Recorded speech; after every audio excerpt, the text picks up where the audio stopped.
So I'm praying this week. I'm really not sure what to do. And the Lord just puts this like 2 words: stop moaning.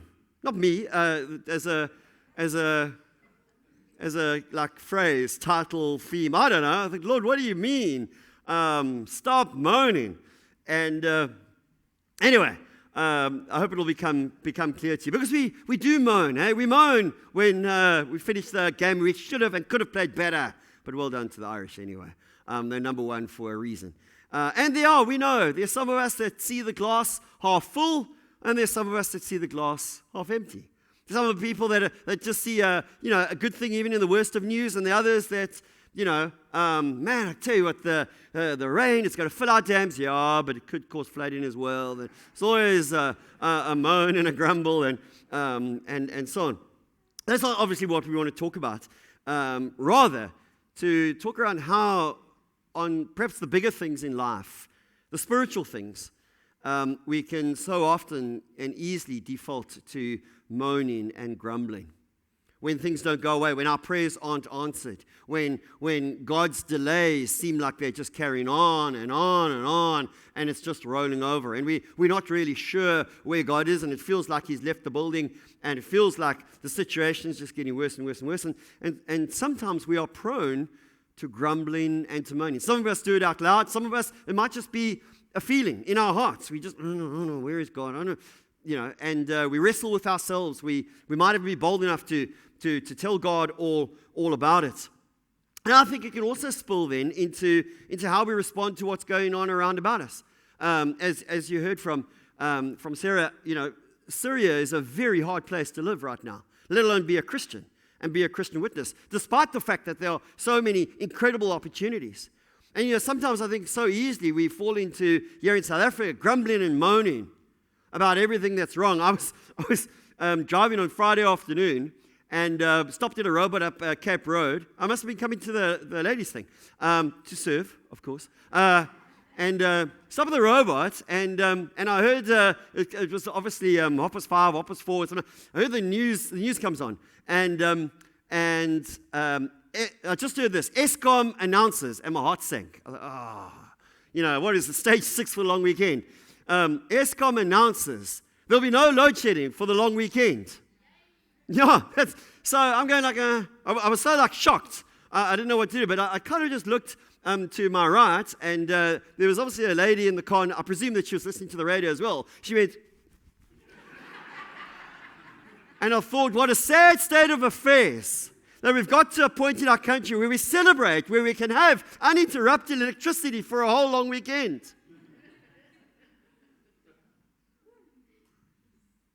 And we can easily moan and groan. In Syria, it's much worse, is it not?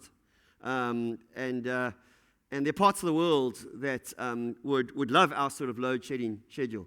But we remember days when we didn't have load shedding at all. And so it's so easy to become negative. It's so easy to grumble and to moan. As citizens, even citizens of heaven, stuck here and going, oh Lord, why am I here? Why? And the Bible actually has something to say about moaning and grumbling. You think what I'm thinking, Israelites in the wilderness. Yes. So I thought, well, let's go and have a look. And there were some interesting things. There's some interesting things that come out, which I just want to highlight. And it kind of ties into what we're going to be looking at and focusing on over the next month or so. It's quite interesting when you look at God's people, the Israelites, as He delivered them out of bondage through the wilderness into the promised land, and kind of what went through their hearts and went through their minds. And I think it's very easy to say, but Trevor, they were God's people, and God had a covenant with them, and He was taking them out of the 400 years of slavery into the promised land, and so, it's probably slightly different to us. Didn't God establish a covenant with you through His Son, Jesus Christ? Has God not purposed to fulfill the purposes and the plans that He has for your life? So I think there's some significant similarities. And what happens if we too grumble and moan like the Israelites did in the wilderness? And so let's have a look.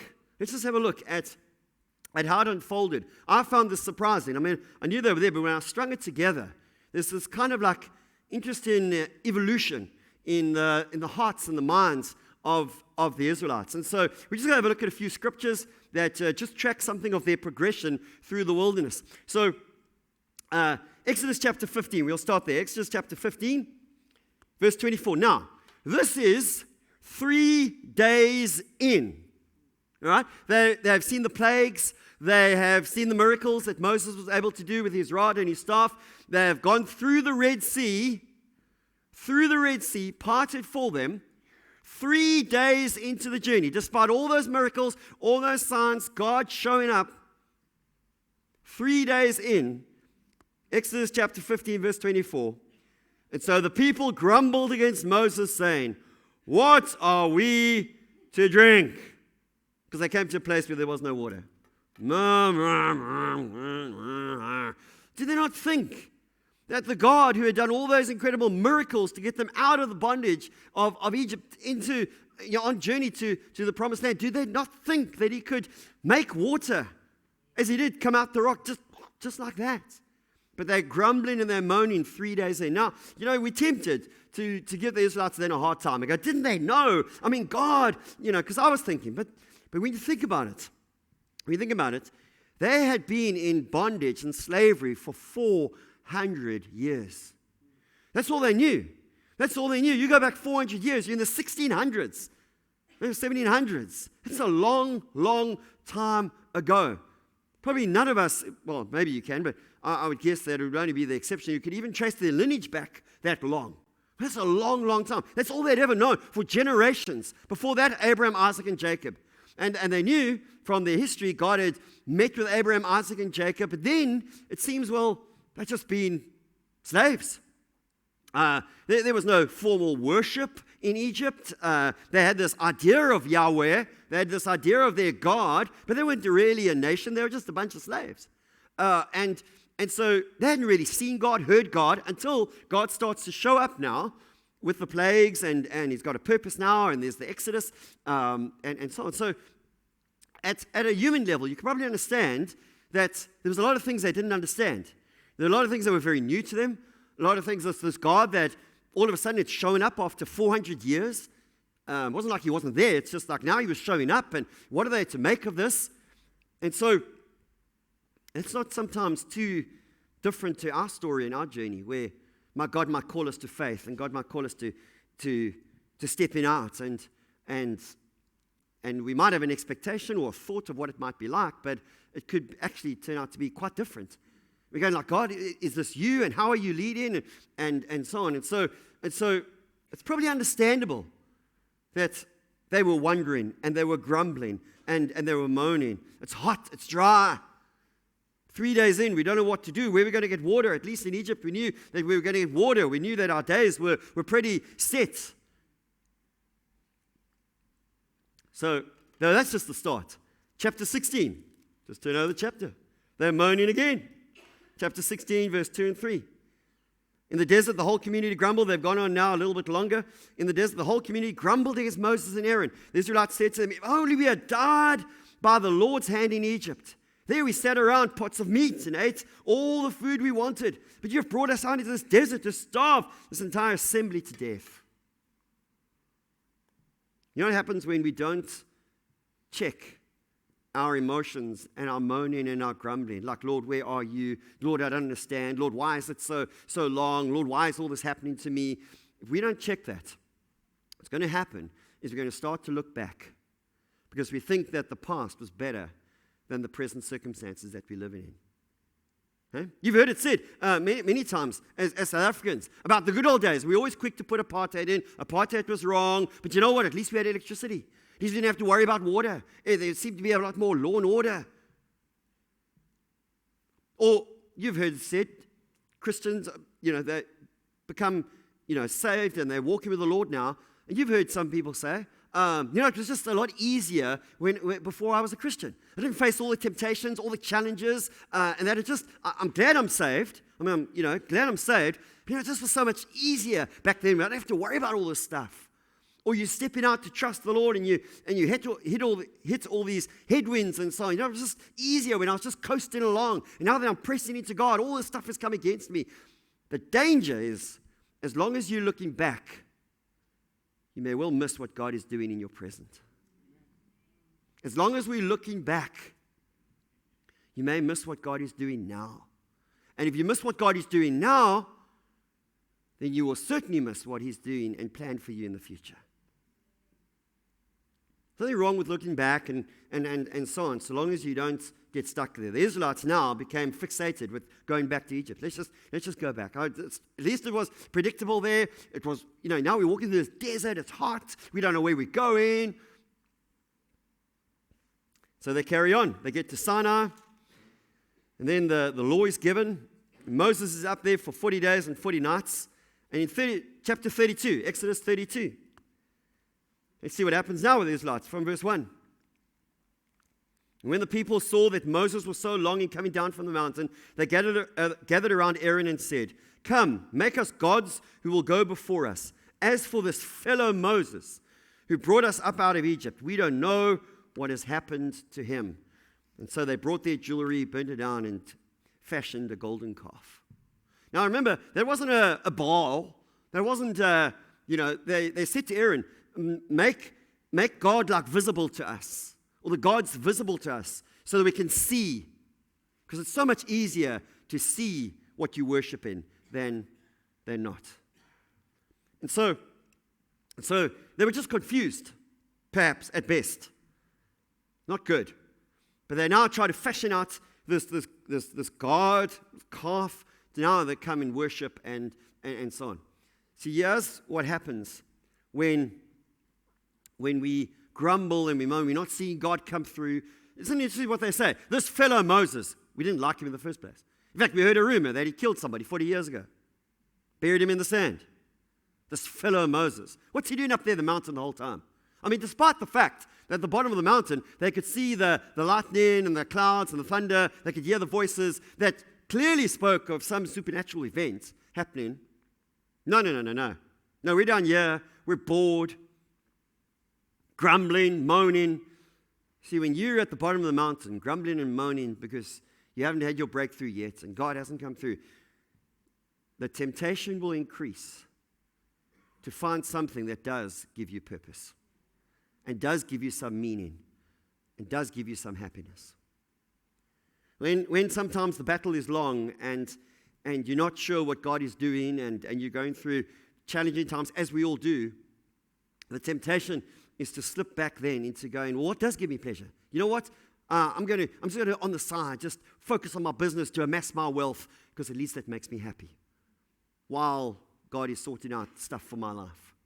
Or status, or whatever it is. And we start to make an idol out of something that's going to give us some purpose and give us some meaning and bring some happiness into our otherwise miserable existence because we just don't know what God is doing. And it feels like He's just left us. We haven't given up faith. We're just grumbling. We're just moaning. And the temptation then is to fashion something that at least will bring us that sense of purpose and meaning. Does that make sense? It can happen so easily. It can happen so easily.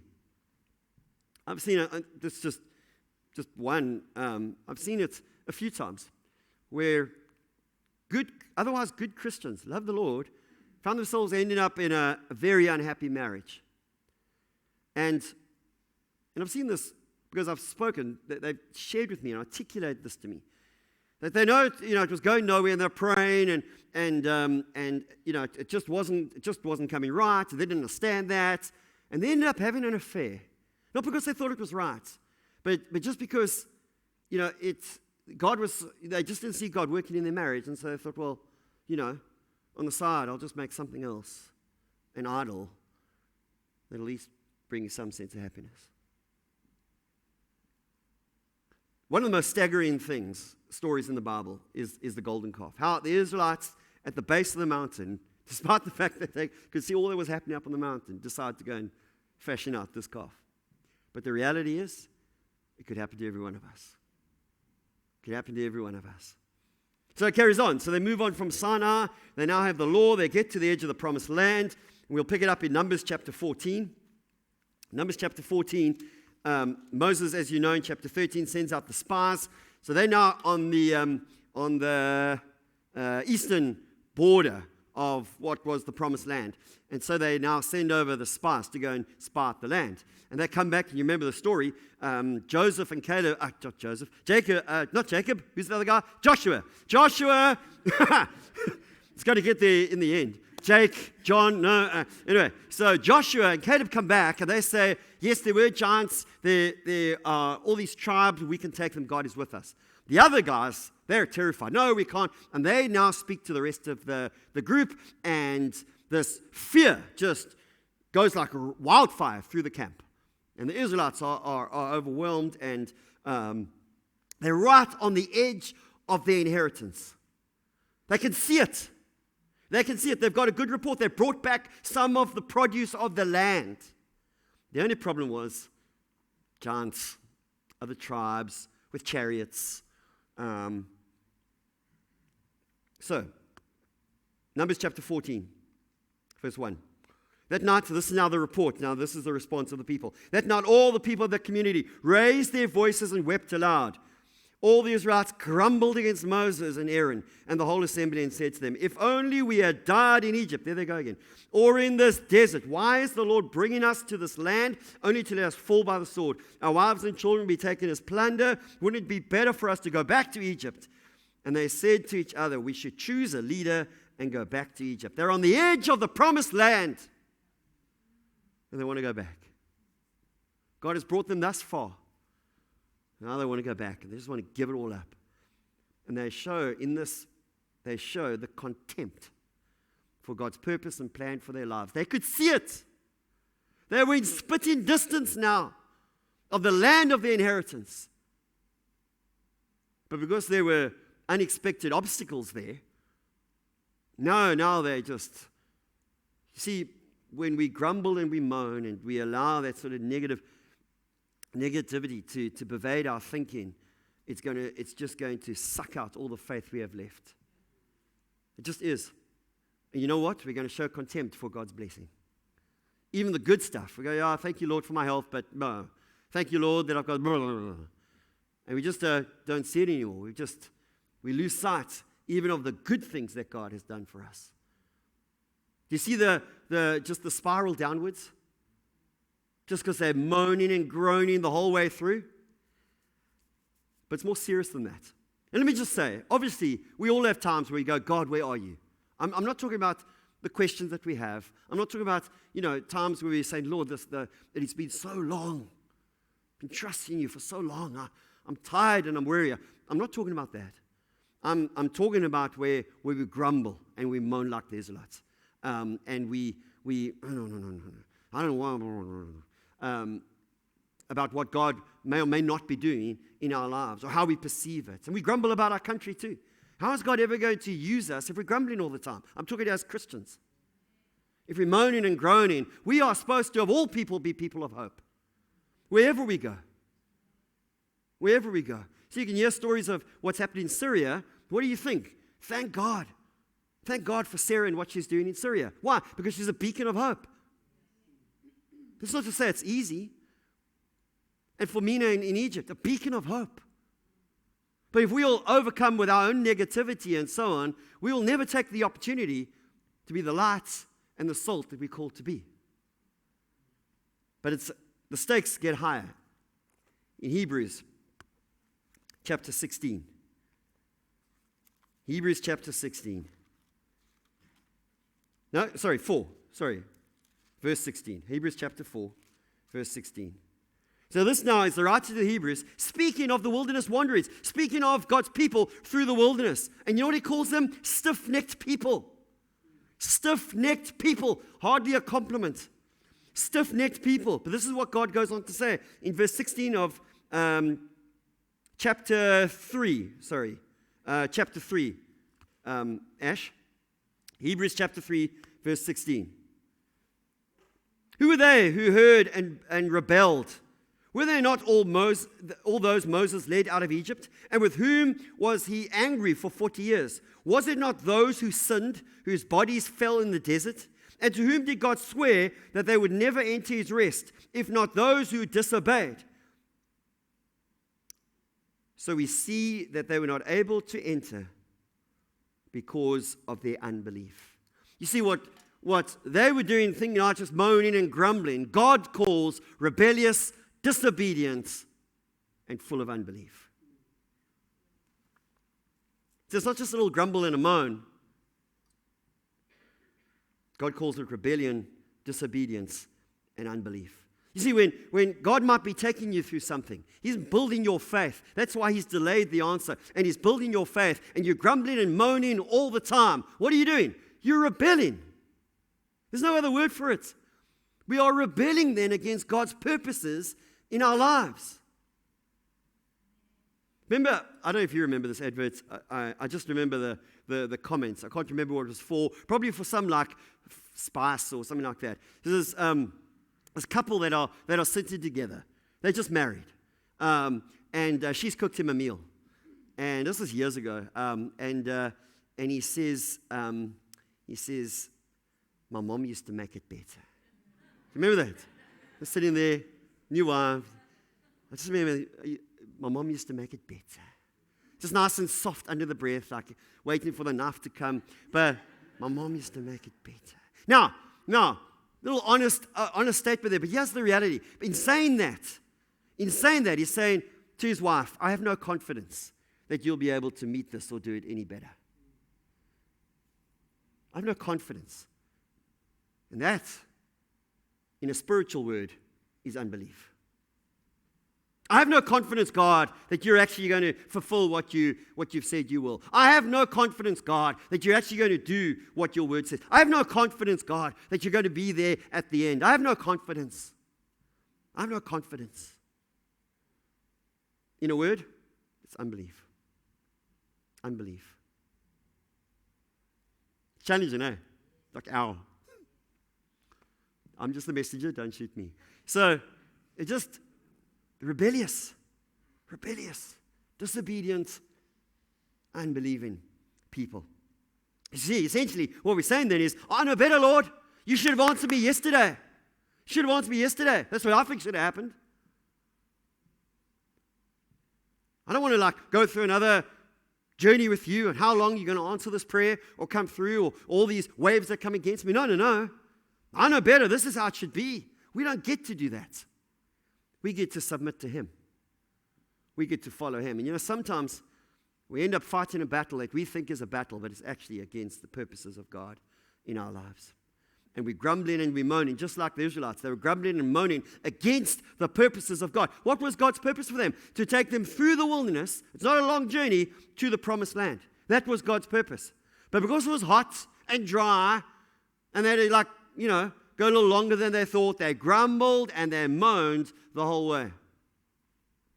If we go back to Numbers chapter 14. Numbers chapter 14, verse 11. This was God's heart all along. Now he's speaking to Moses in response. In Numbers chapter 14, verse 11. And the Lord said to Moses, how long will these people treat me with contempt? How long will they refuse to believe in me, in spite of all the miraculous signs I've performed among them? All God was asking was for His people to trust Him. After all, He had demonstrated His love for them. He had demonstrated His power to deliver them. All He was asking, just trust me, guys. I know what I'm doing. I am your God. I can finish this. Trust me. Do you not think that God says exactly the same thing to us? Just trust me. I know the plans that I have for you. That God is faithful to complete the good work that He started in our lives. We know these verses. We quote them all the time. But how easy it is for us to forget them when the battle is long and we're not able to make sense of all that God is doing and all that's happening around us at a given time. So we go back to God's heart is to be trusted. That we trust Him even when it doesn't make sense, even when we don't understand, even when it's tough going, as it was for the Israelites in the desert. It was a way they hadn't been before. They were out of all the security and comfort of what they had in Egypt, but now it was unknown. Didn't know what tomorrow would bring. And all along, God was answering their prayers. He sent manna from heaven, then they got bored of the manna. They were tired of the manna because it tasted the same every day. After 40 years, the same bread every day, bread like substance, I would also get bored. But it was God's supernatural provision. They didn't have to do anything other than open the tent. Whew. There it was in the morning. Meals from heaven. I don't know why God made it the same every day, probably to test them, but grumble and moan, doesn't taste nice. They didn't get to that passage. There was a passage where they moaned about the manna. In doing that, we treat God with contempt. We treat God with contempt. So we're not even happy with what He has given us. Because all we see now is the negative. All we see is what we don't have, instead of thanking God for what we do have. With one unanswered prayer, and we forget about all the other hundreds of prayers that God has answered. Now I get it. We're real, and sometimes that one thing that you're hanging on to is the most important thing. God knows what He's doing. We need to trust Him. He knows what He's doing. He knows what He's doing. We don't know better, even when we think we do. It's a sobering reminder just to challenge ourselves. And so what do we do then? What do we do? Trust Him. Trust Him. I know most of us probably are thinking, I probably don't have, that many negative thoughts. Or I'm probably not a big grumbler. But maybe you are. Just saying. You know what? It will be one of those hardest things to recognize in yourself. It just will. Ask your spouse. They will tell you. They just will. They'll be honest with you. Yes, you do. Oh, all right. Take it on the chin. Go before the Lord.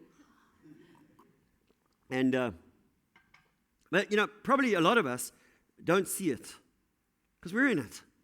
We don't always see it. So we ask the Lord to show us. The best antidote then is no matter what you're going through, whether you're going over a mountaintop or you're going through the valley, say, God, I'll give you this day. And Lord, I'm trusting you for what I'm going through. And even if you feel it's a battle, even if you feel it's an attack, God is always bigger. Keep your eyes on Him. Don't worry about what the enemy's doing. You keep your eyes on Him. Keep your eyes on Him. He's going to see you through. He's going to see you through. So we hold on by faith, because faith, as we know, pleases the heart of God. Pleases the heart of God. When you say, God, I don't understand, nothing makes sense, but I'm trusting you. I'm going to trust you through this. That is the faith that honors God. That is the faith that blesses His heart. Had the Israelites just trusted Him, a whole generation would not have died in the desert. But because of their unbelief, because of their rebellion, God was happy. Well, not happy, but God essentially said, you're not going to enter my rest. There's a punishment. There are consequences, basically. So that's why we need to say, God, am I grumbling? Am I moaning? Because that needs to be dealt with. That needs to be dealt with. And I'm going to deal with it by trusting you no matter what. And learn, we sang it. Let your praise always be on my lips. Praise is one of the best ways to focus your faith. Say, God, I believe you. I'm praising you for who you are, that you're wise, that you're good, that you're kind. You meditate on that. You praise God for that. Things will shift. They do. No matter what, the darkest night you're going through, God, I'm praising you. Praising you. I visited Andrew Warnica, and you know the good news that the tumor is benign, and they got most of it out. And went to see him in hospital. His father was there, and we spoke. And throughout this whole thing, from the time that he started to feel sick, which around about Easter time, just after Easter, to this major operation, that was supposed to take 5 hours. It took just over 3. To the supernatural peace that came upon them. Just to go through the whole thing. But the supernatural peace that none of them as a family could put their finger on other than God. And then you go, God, I trust in you. Just trusting you. I'm going through the waters. I'm trusting you. Trusting you. I'm not going to grumble. I'm not going to moan. I'm going to trust you. I know we have our moments. Moments are okay. It's when it becomes a habit and a pattern. So that's the problem. So I'm going to trust you. And then you do what Joshua and Caleb did. They said, we can take this land. Give it to us. We'll go. We're the only ones that go. We'll take it. We'll take it. We'll take this land. That's why we want to do this. We want to do this Kingdom Come South Africa focus over the next month. Got one of my good friends, Zola Moses. We support him as a church. Pastors in Motherwell. His parents were PAC. He remembers building petrol bombs in his lounge. Very political family. Until he met Jesus, until he met the forgiveness. I've known Zola for over 20 years. I've never felt anything but love, kindness, grace that oozes from the man. Invite him to come and share his story and preach God's word. He's an evangelist. Just wants to get people saved. Maybe some of you get saved as well. So, but it's an inspiring story because it gives us hope. Because that same God that's working in Syria, that's working in Egypt, is working here. And you know what he's doing? He's working through you. He's working through you. But he can't work through us if we're grumbling and moaning all the time. He works in us where we say, God, your kingdom come. Firstly, it comes to me, and then it comes through me to impact the world in which we live. Amen?